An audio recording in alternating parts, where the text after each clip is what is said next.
Hmm. And the camera's aimed right, and guess what time it is? Exactly 7 o'clock. I hope everyone noticed that we are exactly on time. Well, not exactly, because David's not here, but I'll go get him now. I wanted to see if I'm in the chat room yet. No, I'm not. So chat room first, David second.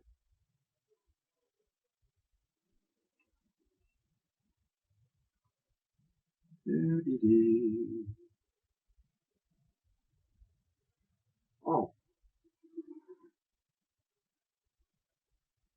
I can't see if you can see this. Yeah, I guess you can. I'll get it closer. I was given this by one of our new agents. Abel, danger, expose, evil. And this I got up in Langolan when Denise and I were there last week, and it's from our agent Welsh Canuck, W-E-L-S-H, Welsh Canuck, C-A-N-U-C-K. And I think I'm appearing in the chat room right now, give or take a couple seconds. Computers are not my friends. Okay. Well, now apparently this computer is going to be friendlier.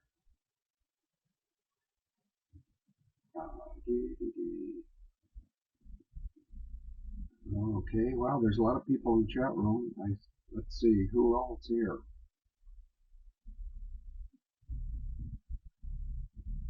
Okay, David Hawkins there, so if somebody wants to let him know, I'm calling him as quickly as I can, and I see he's online, so that's a plus. And you'll hear the ringy dingies now. Well, there we go.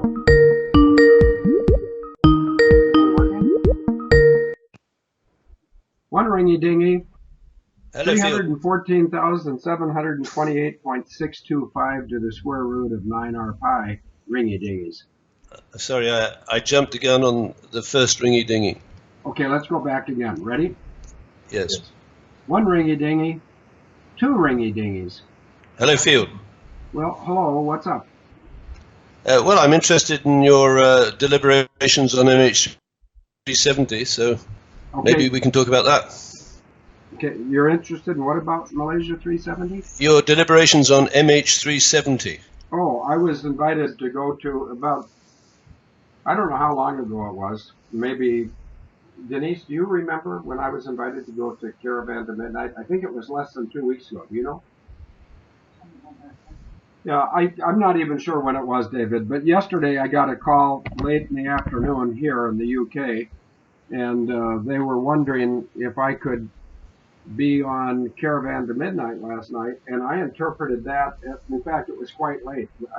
Denise can correct me. I think we started at 10:20 and got done about 12:30. Does that sound right, Denise?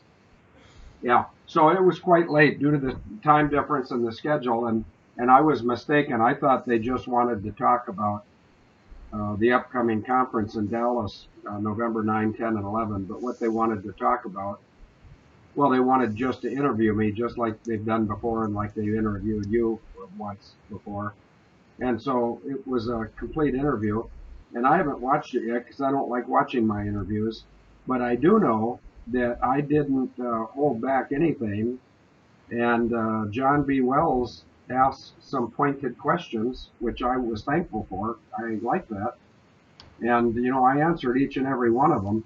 And there's going to be some people that do not like my direct manner, but I don't really give a rat's ass. The truth is the truth, and the cowards can explain their actions. They don't need to call me. I'd hang up on them. Over to you, David. Right. So are we on air now? Yes, we are. Okay. Well, I've been, as you know, very interested in the assassination of JFK, and in particular the speech he gave at the hotel in 1961, where he warned of a ruthless and monolithic conspiracy, which used various techniques, but the one that always struck me was guerrillas by night, which I thought was a lovely phrase, instead of armies by the day. Okay. He also claims that this organization was engaged in secret oath rituals, where presumably the members who wanted to join this secret society and the ruthless and monolithic conspiracy would swear oaths that would bind them for the rest of their lives into this entity. And you and I have discussed this at length, but so I've been bouncing around wondering, well, where would you stage the oath-taking ceremonies outside the reach of the decent people in the FBI? And I'm sure there are many. And how would you stage an oath ceremony that was so horrific that no one would ever dream of revealing the perpetrators or the prime movers behind the secret society? So obviously I've come to look at the pig farm again and again up here in British Columbia, where apparently the first murder of a First Nations prostitute was back in 1983, and some people say that Willie Picton was responsible for 50 murders. I've got some First Nation friends who say they think it was up to 100 and involved children as well. But either way, somewhere between 50 and 100 women were killed out at that pig farm in the most appalling conditions. And it would appear that their death agony would be filmed and sent on a sort of pay-per-view system online into 4-star or 5-star hotels where the scumbag elites could actually bet on the time of death when or after one of these women had been shot by a special bullet. And then I've been digging back into the history of the Dum Dum bullet, which was developed in the 1890s at a town called Dum Dum, the British ammunition centre or factory, and appears to have been modified into a technology which is called a biological bullet, which is a hollow bullet where you can put stuff inside it like ricin or anthrax or a decoagulant or a paralytic or a hallucinogen and produce some other effects than just the physical impact of the bullet on the body. One of the arguments that the British and incidentally the South Africans had is that in a colonial war, if you're being attacked by waves of fanatical tribesmen, they can handle, or they could handle, up to 6 of the smaller bullets and survive. So they needed to transfer more kinetic energy to the onrushing foe. So they developed this bullet that spread itself out when it was penetrated the skin of the target. And if you look at I think we're both agreed that that bullet that killed Kennedy, that appeared to have caused an explosion of brain matter, was most probably a hollow tip bullet. And according to James E. files, it contained mercury in it. Are you agreeing that that's a generally accurate picture, do you think? Over to you. Yes, I think it is. I was just trying to solicit some input from the people. I was trying to determine if our live stream was stable, and apparently it is, all over the globe. So the reason I had a question is Denise is usually here with me, and she just had to run to the grocery store, so I'm here trying to manage the technology alone.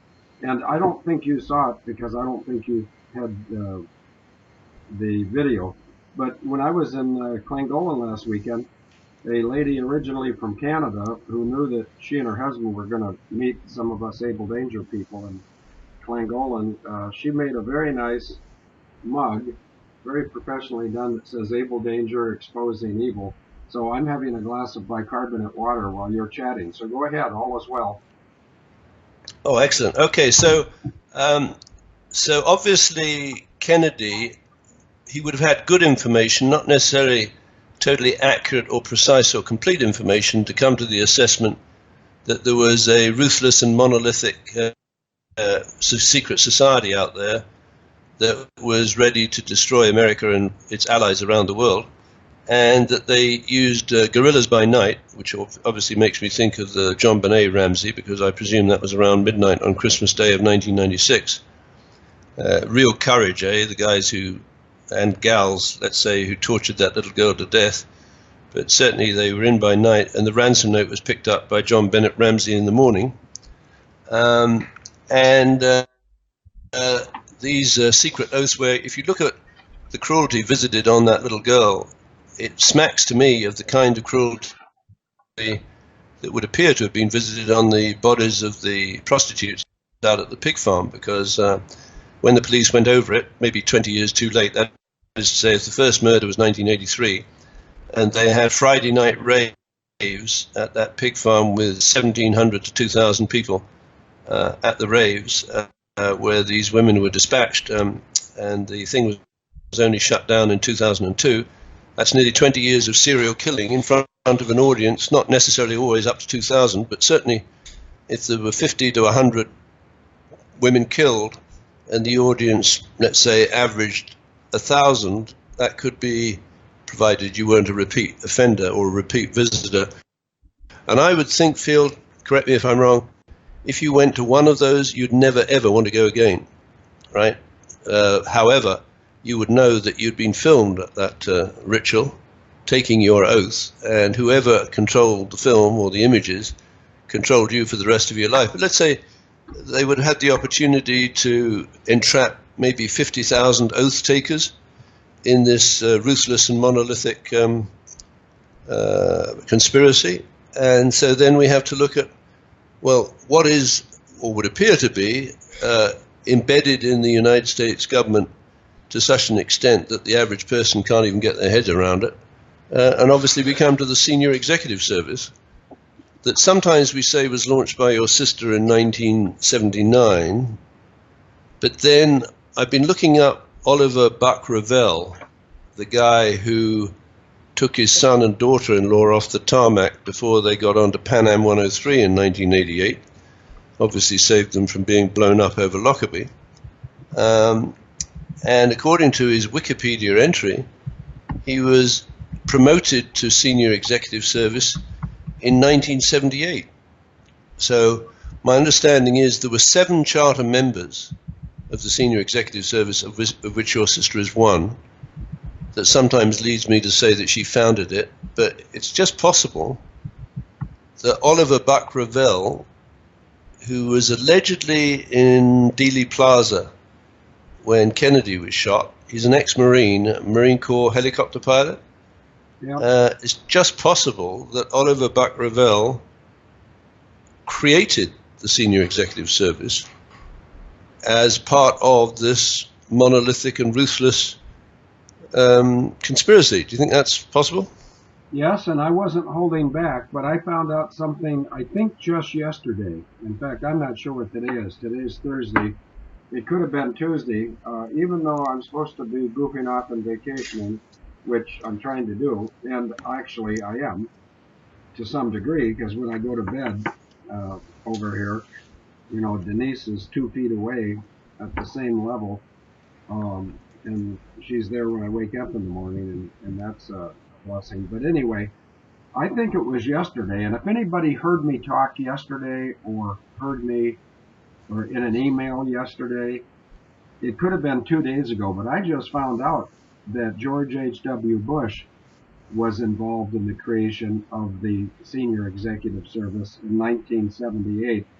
And I think, and I'm going to put this out to the chat room, unless you know for sure, David, but I'm going to ask Mensa Max and Gobsmack, and I don't know who all's here. Oh, Live P, I'll ask her. And I'm just going to see, I'm going to see if Braveheart's here, because I asked him. And I'm not picking on these people because they're my favorites. I'm picking on people because, yeah, Braveheart's here. I'm looking to see if the Telford Russian's here, and I think not. But the people that are good Googlers, see if you can find anything linking George H.W. Bush to Senior Executive Service in 1978. I think that George H.W. Bush, or conversely, see if he was active in the CIA in 1978, because I read something. There's getting to be a lot of stuff published about what we're doing, David, you and I, and Abel Danger and the team. And something, I don't think I'm letting the cat out of the bag, but if somebody in the chat room could tell me what time AIM, American Intelligence Media, what time they do their show every day. They sent me a scoop for their show today, and they told me what the subject was going to be in their show today, not ours. But I put that in the radio show ad. I'm not sure where I put it, probably in the top 15 images. But they're apparently going to be talking about the Queen of England, Senior Executive Service, Serco, BAE, Lockheed Martin, and a man whose name and picture I put in the radio show ad. Have you ever heard this name before, David? Sir, S-I-R, Jeffrey, spelt the wrong way, Geoffrey, Patty, P-A-T-T-I-E, Sir Jeffrey Patty. Have you ever heard that name? No, I haven't, Phil. Well, I'm not sure if AIM is going to be mentioning him, but I wouldn't be surprised. He apparently has a nickname as the Queen's Warlord because he used to be a member of Parliament and he used to have a position on munitions and military armament. And most people wouldn't believe me unless, some people would believe me. Let me pick the first three in the chat room that would believe me. Agent 66, Agent JR, and Bent Wrench. Those three I'm sure would believe me. The other in that group may believe me. I put in Sir Jeffrey Patty, Sirgeoffrey, Pattie. I Googled it. Up came a person. Then I went to Sir Jeffrey Patty Images, and I found a picture of the same guy being accused of sex crimes against children. Isn't that interesting? So that made me think. Yeah, totally. Yeah, it made me think of one of the Queen's other right-hand people, whose name is Russell Williams. You remember him, correct? Yep. Okay, well, now he's doing life in prison for being a sexual deviant and a murderer and a rapist. And he probably should never have been the Queen's pilot because I'm sure he's a horseshit pilot. And, real pilots can tell horseshit pilots just by looking at them. Yeah, it's how they carry themselves, their expression. And his expression is, he might as well have a sign on his forehead in prison that said, "I was once a horseshit pilot." And speaking of that, guess whose picture just popped up? George H.W. Bush. In World War II, he jumped out of an airplane that was still running without giving the courtesy to the two people in his airplane that had no stick, rudders, and throttles. He basically said, "Hey, good luck, guys, you're on your own." And he jumped out of the airplane because he knew he was over a submarine that was waiting to pick him up. That sounds a little premeditated. Gobsmack, thanks for putting up that picture of Jeffrey Patty. It always helps people if they can see the name in writing, because I spelt it twice, Sirgeoffrey, But as we go further down the road, and I think we're getting closer and closer to the end point. Oh, David, I didn't say this, and I don't know if you looked at the radio show ad, but today I was invited to be among a very small group of people on the 4th of July at the headquarters of the Marine Corps, this won't make sense to anybody. So unless you're a Marine or a Marine wife or a Marine veteran who's a female, whatever, this won't make any sense. But the Marine Corps headquarters is called 8th, that's an 8 with a TH, 8th and capital I, 8th and I. That's because it's at the corner of 8th Street and I Avenue, I guess. Or is it 8th Avenue and I Street? I don't know. But the headquarters of the Marine Corps is at 8th and I, and on the 4th of July this year, they're having their annual ceremony to honor Marines and honor the United States and honor our truthful history, which, of course, most people in the United States of America don't have a clue about our truthful history. But I'm confident that it's going to be more and more widely read, maybe starting today. But on the 4th of July, I intend to be with some... Are you back already? Wow, that was quick.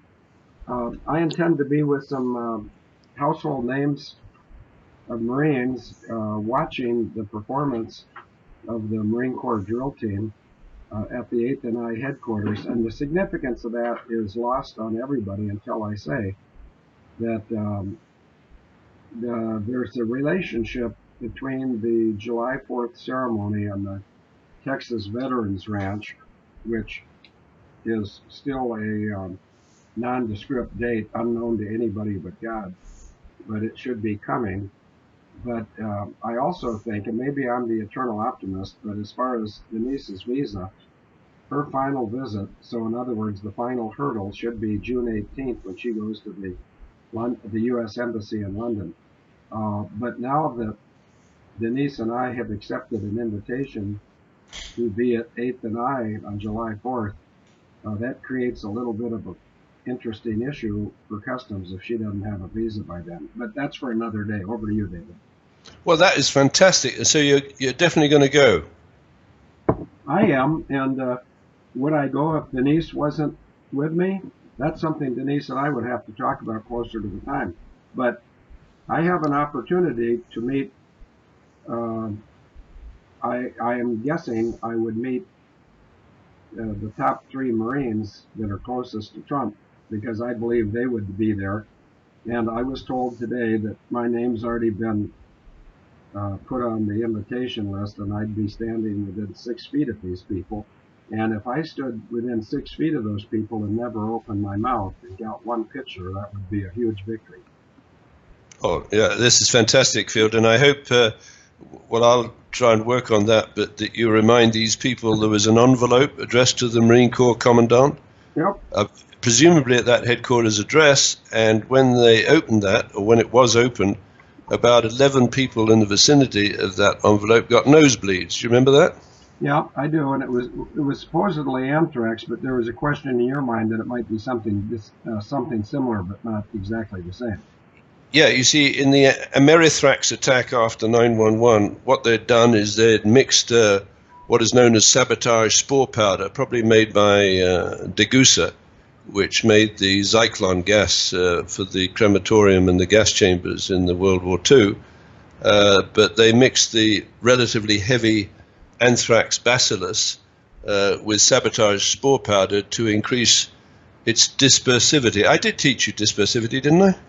Well, Gobsmack and I were on the phone last night talking about UK operations, and he asked me about dispersivity, and I said, well, David and I were talking about that, strangely enough, on the 8th of August of 2007, when we were talking about the fact that Barack Obama is being seen less and less, and that Bill Clinton's voodoo underwear should be changed more than every 2 weeks.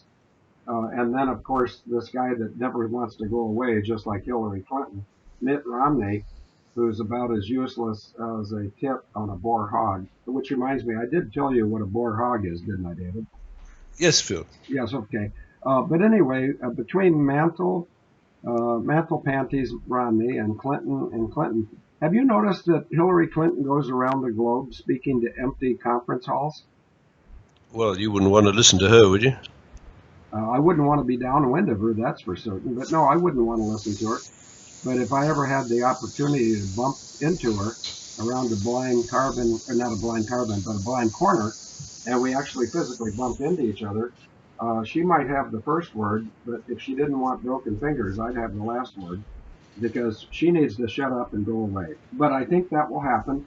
And can you imagine the leverage we might appear to have? Now, today is May 24th. What type of leverage might we appear to have as people find out I've been invited to be standing in the same group with Trump's 3 Marines? Well, it's a bit like someone, I don't know whether it was Isaac Newton or someone like that, he said, give me a fixed point and a lever and I can move the world, right? I think, Field, it might be a bit far-fetched, but Abel Danger is now a fixed point that straddles the globe, if you will. And what we got is a lever to move people's consciousness, which is a rather fancy way of saying, as soon as they understand that when JFK made that comment about the secret society, he had in mind, but not the specifics, of who controlled that secret society. Fast forward to the present, with the work you and I and the team have done, I'm very, very confident that the controller of the secret society is N.M. Rothschild and Sons Limited, which is the 5th oldest British bank that was founded in London in 1811 and now has a number of important agents around the world, including one in the Trump administration or cabinet by the name of Wilbur Ross. So, yeah, I think that's maybe one of the most important symbolic visits you can make, and I would urge you, and hopefully, would this be for couples, so that if you go, Denise would go, or is it an invitation just to the Marine individual? No. As I understand it, and I'll be discussing it again with the person who brought me that news today. I'll be having a conversation with that party tonight yet. But my understanding is that the invitations to all these people is for the Marine and the Marine's spouse, which in most cases would be a male Marine and a female spouse. I can guarantee you will not find a male Marine and a male spouse. There's some things that Marines just won't do. Hillary's one of them. Guys are the other. But no, I think it's something. And I did see Gobsmack. I think it was Gobsmack said field and silence not an option. But actually, I actually can be very quiet when my lack of words would speak louder than any words I might utter. That's very subtle, Phil. Yes, well, I am quite the philosopher. Right. Okay, let me just go through the elements of the first paragraph. Please accept brief 281 from Field McConnell, wherein he and his research team at Abel Danger plan to help injured communities launch crowd-funded docudramas and class action lawsuits, where the plaintiff groups may have suffered wrongful deaths in events orchestrated by oath-takers in an alleged secret society conspiracy with the London and New York City agents of N.M. Rothschild and Sons, Limited, the investment banker for Serco, Queen Elizabeth II, and US President Donald Trump, which the late US President John F. Kennedy seems to have referred to in his Guerrillas by Night address to the American Newspaper Publishers Association at a Bureau of Advertising dinner held at the Waldorf Astoria Hotel in New York City on 27th of April 1961, and triggered the following sequence of events. So the first event of November the 22nd, 1963, President Kennedy appears to have been shot in Dealey Plaza, Dallas, with a bullet apparently derived from the Dum Dum bullet patented in 1897. Just parenthetically, isn't this amazing, Phil, that we can go back over 100 years to a technology that may have in fact controlled many of the major events related to assassinations in the 20th and 21st century. Anyway, that's parenthetics. The Dum Dum bullet, patented in 1897 by Captain Bertie-Clay of the Indian Ammunition Works at the town of Dum Dum in India, and allegedly refined by the late chemist and biologist Victor Rothschild, former chairman of N.M. Rothschild and Sons Limited, as subsequently described in Darrel Rubin's Biological Active Bullets, Systems and Methods, US 9200877B1. So let me just look at this biological bullet idea. I would think if the average military professional, no matter what grade, 4-star, 5-star, or grunt, knew that the senior executive service officials in the Department of Homeland Security had somehow procured 1.4 billion rounds of hollow point ammunition and possibly filled those hollow areas with anything from ricin to anthrax or an anticoagulant or a hallucinogen, where one graze from this bullet, or let's say more than a graze, would inject this material into your body and you might die the most agonizing, long drawn out death, or you might go into a coma, let's say apparently induced by Novichok, nerve gas, as theoretically injected or inhaled by the Skripals at that park bench in Salisbury in Wiltshire. I think it would be pretty intimidating. So what is it? There's 350 million citizens of the United States of America, and there's 1.4 billion rounds of hollow point ammunition that have been cached or placed perhaps hidden in plain view by the Department of Homeland Security, which at one time General John Kelly ran before he took up his position as White House Chief of Staff. Don't you think that might be an interesting topic of discussion? You may not get the opportunity, But at your meeting on July the 8th at the Marine Corps headquarters, over to you. Do you remember when you played squash and your partner playing squash told you to focus? Yes, he said focus and pressure, actually. Well, forget the pressure. We have no pressure. But as far as focus, you said July 8th. Is that your final guess? Is it June the 8th then? No. What day is the 4th of July? Oh, okay. All right. Okay, I know. It was, what is it, 8th and, what is it? What was the street number, the intersection? 8th and I. In fact, watch this. I know Gobsmack's listening, so I'm gonna publish something partially for Gobsmack, and I'll read the rest. Here's what I published. Gobsmack, I have recently been given 2 bags of Maynard Bassett's licorice all sorts made with natural colors and flavor, many of which I'm proud to say are pastel. That's what I get for saying pastel. I choke. But anyway, the 4th of July is Independence Day, David, but I read a compelling article yesterday that suggested if the United States had ever been independent of the United Kingdom, it was only between a pair of dates, and those dates, and of course this isn't set in stone, it's not a fact, it was an opinion, but I think those dates were between about 1812 and 1861. And then the article, which I published either yesterday or today, I don't know which, probably in today's deal, it made the statement that Rothschilds armed both sides in the Civil War, and when the war was over, the North was able to cover their debts somehow, but the South wasn't. So then, this is really interesting American history, and we're watching it evolve. The article I read, which made a lot of sense, said that when the South couldn't cover their war debts, they had to take advantage of Rothschild financing, and at that point, Rothschild became the owner of the Democratic Party. And I'm not either a Democrat or a Republican. I'm just sort of a free Klingon or a free radical or a thinker. Anybody who thinks wouldn't be a member of either party because it's divide and conquer, and they're both equally sick wings of the same sick bird. And when that message just gets to the enlisted forces of the military in the United States and is shared with the enlisted forces around the world, generals can dress up all they want and they can have a bunch of fluffy little ribbons on their shirt. But if the people that are holding the rifles don't fire when the general says fire, pretty soon the generals get shot by the opposing team. Perhaps. I wouldn't recommend that, and I think that we're blessed in this country to have some very fine, loyal, and integrity-filled general officers, at least 5 in the Marine Corps and probably an equal number in the Army. But the Army over the last 30 or 40 years has really been trashed by poor leadership.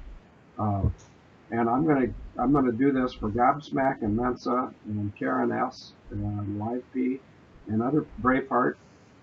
They can try to tell. I'm going to give 2 lists of horrendously horseshit leaders of the military, and the first list will have about 7 names, and they relate to one crime against the enlisted party. Here come those names: Cody, C-O-D-Y, Abizad, A-B-I-Z-A-I-D, Dempsey, D-E-M-P-S-E-Y, Petraeus, P-E-T-R-A-E-U-S, McChrystal, C-H-R-Y-S-T-A-L, Kensinger, K-E-N-S-I-N-G-E-R, and Pharisee, F-A-R-R-I-S-E-E. So, Cody, Abizad, Dempsey, Petraeus, McChrystal, Kensinger, and Pharisee are Army generals who participated in a felony against an enlisted party. Now this list is a lot shorter, so if you get writer's cramp, this one won't hurt so bad. These 5 names were involved in killing 38 men and a dog: Obama, Leon Panetta, Martin Dempsey, G87 diagonal OPIE, and Thomas, Thomas Rickard, spelled funny, Rickard. K-A-R-D. So I'll just wait to see if people know who those crimes were against. But the crimes themselves were crimes against humanity and against the integrity of the United States and the leadership of the United States military. And fortunately for me, and this is not, this is not significant, it's just a fact, I was commissioned before every one of those perverts was commissioned, with the exception of the general named Philip Kinzinger, and he was the least senior of the male generals that were all graduates of West Point, and they all got caught up in a felony. And if I was ever given a active military serial number for 96 hours, I'd have their ass. Over to you, David. Yeah, thanks, Phil. So just going through this sequence of events that seems to link the pig farm oath-taking to the fear expressed by JFK that if the media didn't wake up, then the country was at great risk from this monolithic and ruthless conspiracy in a secret society. And just a bit of history there. In 1776, two secret societies, or at least two societies that probably had secret oaths, were founded, perhaps by British intelligence, who knows. In 1776, you had Phi Beta Kappa and Kappa Beta Phi founded, and George Bush Sr. and Bill Clinton are members of Phi Beta Kappa, as are Lynn Cheney and Lynn de Rothschild. But anyway, I'll come back to that. 1983 to 2002, charter members of the U.S. Senior Executive Service, SES, including Oliver Buck Revelle, former SES-6 FBI Director Deputy in charge of criminal investigative counterterrorism and counterintelligence activities, so he's done a pretty good job, and Phil McConnell's sister, Christine Marcy, former senior counsel for the United States Marshal Service, allegedly established a DOJ, that's Department of Justice, Con Air SWAT team and murder for hire network using Serco's air traffic control staff and Jerome H. Lemelson's prisoner tracking and warning system and corresponding methods to track SES oath takers at a BC pig farm where up to 100 predominantly First Nation prostitutes were shot with derivatives of the Dum Dum bullet. Now, just parenthetically, Field, the Crown, in the case against Robert Picton, or Willie Picton as he's known, tried to get accepted into the court's judgment the fact that every one of the victims that they discovered, that is to say that there were enough remains to make this kind of analysis, had been shot. So Willie Picton was not well known in that community for possessing or shooting guns. However, his brother, Dave Picton, who was a Hell's Angel, had a cache of illegal guns and a workshop above the area where the women were killed in front of an audience of up to 1,700 people. So I think it's reasonable to assume that maybe the Picton family were used to develop these biological bullets and see how long it might take if the woman was shot with a bullet containing ricin or a paralytic or a hallucinogen or some kind of nerve agent like Novichok. And these are extraordinarily sick people, because what would appear to be happening, Phil, through the Starnet communications network around the world is that they're piping pay-per-view real-time snuff films where people in 4-star or 5-star hotels, maybe the Clintons in Chicago, or maybe Bill Clinton at that hotel in Port Arthur. No, not Port Arthur. What's the port in Queensland? You mean where Clinton was on? Yeah, 9/11. Port Douglas. Port Douglas, that's right. He was at a Sheraton hotel. That would have allowed him, if this system is working, to actually predict the time of death of, let's say, Carlton Bartels at the top of the North Tower, the inventor of that CO2 trading system that was patented and eventually ended up with Franklin Rains. So I believe that many people went to those events at the pig farm in the belief that because it was a federally registered society, ostensibly having entertainment and sporting events to raise money to get the women off the streets, would have discovered themselves in a room surrounded by a Hell's Angel security, a 600-pound boar running around in the yard to nip people, and forced to watch women being killed, you know, a la sort of Mendenhall, which your sister might have suffered, although obviously she wasn't killed, and being filmed and knowing that whoever controlled the film controlled them. So I think there's a legitimate reason why these people don't speak. And there's a very legitimate reason for Abel Danger to help them by getting behind the activities at the pig farm or even on 911 and look at the controlling agency that would have custody of the images that would so terrify these people that they would forever hold their silence. And I think we can be very confident that that organization is N.M. Rothschild and Sons Limited, founded in 1811, which is very interesting because that was about the time the superintendent of the patent office, William Thornton, the architect of the Capitol building, was approached by a guy whose name I forget, asking if he could patent a rifle. Apparently Thornton told him it's already been patented with the Ferguson rifle in 1776, but however, if he made Ferguson a co-signatory or co-assignee of that patent, then Thornton would pass the patent or issue the patent. So there's an indication. Thornton was an Anglo-American. There's an indication there, I would suggest, Field, that N.M. Rothschild and Sons, I don't say was set up specifically for that, but recognized that if it could control the patent office in the United States, and in the United Kingdom for that matter, it would effectively control those two countries. And I think that's what happened. Now, here's the next event. In 1988, Christine Mars's SES colleagues allegedly used Boeing's Intervention Flight Management System to warn Oliver Buck Revell to pull his son and daughter-in-law off the tarmac just before Pan Am 103 took off from London's Heathrow Airport at 18:25 on the 21st of December 1988, and allegedly used a derivative of the Ford Motor Company's radio beacon to detonate a bomb shortly after the plane passed the Dean Cross beacon to deliver a body count of 243 passengers plus 16 crew plus 11 people on the ground in Lockerbie, Scotland, just after 1902-50. Now, we had a discussion in our last show that I think you thought that I might be making a statement about that beacon. I say nothing more than this is regurgitated from what the press release and analysis is. So whether it's a communications beacon or a navigation beacon, I don't know. I'm not sure I care.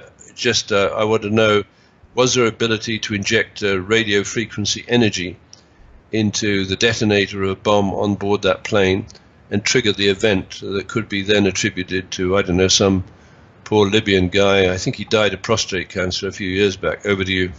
What was the name of the Libyan who died of prostate cancer? Do you recall? Gary? No? I don't know. I just thought you might know. It doesn't matter to me. But as far as the beacon, I don't recall that there was much controversy. It's just there's different types of beacons. For instance, if Gobsmack up in London is listening to long hair music from the Victorian era on an FM radio, somewhere out there within the range of his radio is an FM beacon. And within 10 miles of there, there's probably a navigational beacon for the airliners coming in and out of London all day long. In fact, in case Godsmack is alert and listening, which is at this time of the day, that's a question mark, but he's generally alert and listening, I would challenge Gobsmack and Braveheart and Live P to see which one of those three people can find the beacon called Goodwood. It's a navigational beacon for aircraft coming into both London Heathrow and London Gatwick. And just because I like to know trivial things, Goodwood is also the location of an antique aviation and antique car rally, and I think it's in June each year. So on the count of three, we'll have a race. By the way, David Beach, who has a dog named Sam, is listening, and he's giving me information as we speak, and I'll post it when I can. But on the count of three, 1, 2, 3, Live P, Braveheart, and Gobsmack, who's going to put up something about the Goodwood navigational radio facility that's somewhere south and west of London? Go. David, over to you. Okay, so moving on to April the 3rd, 1996. Christine Mars's SES colleagues allegedly used Boeing's Intervention Flight Management System to divert a modified United States Air Force Boeing CT-43A, flight IFO-21, while on an official trade mission into a crash on approach to Dubrovnik, Croatia, and used a Conair SWAT team to put a Dum Dum bullet into the head of United States Secretary of Commerce Ron Brown, whose office was burgled the following day by the former Commerce Department General Counsel Ira Sokovitz, who allegedly transferred details of all of the patented technologies needed to hack the enemies of JFK's secret society and destroy its financial, military, and legislative assets on 9/11 into the ultimate custody of SES officers of the United States Small Business Administration and Accelerated Loan Guarantee Program, and I put after guarantee liquidation. Just to remind people, the custodian and founder of the Small Business Administration Accelerated Loan Guarantee Program, as she announced in January of 2001, was Field Sister Christine Marcy. So she was extraordinarily well equipped to liquidate a lot of the small businesses that might, in good faith, have worked in the mentor-protege program on the Global Guardian and Amalgam Virgo exercises. And it would be rather simple to say to a small business administration protege company, well, you failed to defend the United States of America against these incoming drones, so we're going to blow your equipment up on that plane and destroy all the evidence. So she's a very clever lady, your sister. No, she's not. Did you say she's clever? Well, how about cunning like a fox? Well, you know what? I'm glad you said that. I'm going to go right now. Denise, do you remember the picture of a fox I found today? David, you just said my sister's cunning as a fox, right? Yes. You talk about some of that smart crap for about 3 minutes and wait till you see what happens to foxes, okay? You're gonna love the picture. But I meant to put it in the radio show and I forgot. Give me 3 minutes max. Okay, in the meantime, I'm going to read the event of December 26, 1996, and the day before, obviously, Christmas Day. SES Associates apparently issued Taser International's handheld stun gun for incapacitating a human target to the Conair SWAT team, which delivered a ransom note signed SBTC, in brackets I put Small Business Torture Club, ? To John Bennett Ramsey in his Boulder, Colorado home, asking for $118,000, equal to his Christmas bonus from the Lockheed Martin Board of Directors, in return for the safe return of his already dead and cruelly tortured daughter, the late John Benet Ramsey. That's about 3 minutes. Over to you, Phil. Okay, well, you're gonna say that you think I'm faking this, but I'm not, because I had the picture in 30 seconds. I just pushed the upload, and there it is. What do you see in that picture, David? Oh my God. Okay, That's that is? Quite a picture. Yeah, it's quite a picture, and if you blow it up, it gets better. That little red fox had just caught a rabbit. You see the rabbit in the talons of the eagle? Yes. Okay. The talons of the eagle arrived after the fox put his teeth on that rabbit, and the eagle is saying to the fox, or perhaps Field McConnell is saying to his sister, you know, you can be a stinky, furry, and by the way, foxes stink. Anybody want to back me up on that? Anybody who knows about foxes, what they smell like? They absolutely are putrid. They stink.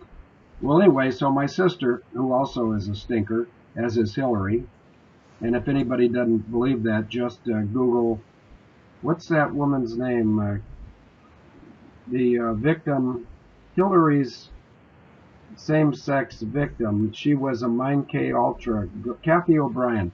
If you Google Kathy O'Brien, Hillary Clinton, and anything that sounds like an awful smell, it'll come up.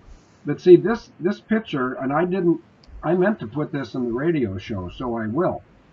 But these swamp foxes in Washington, D.C., that think they can prey on children, vulnerables, and voters, they're about ready to find out there's a set of talons closing in on them, and they will not escape. Now, isn't that a wonderful picture? Yeah, it reminds me of Lady Eagle, that picture that started some of our triptychs. I think I taught you what a triptych was, didn't I? I'm not sure. Why don't you explain to all of us right now so we can all learn?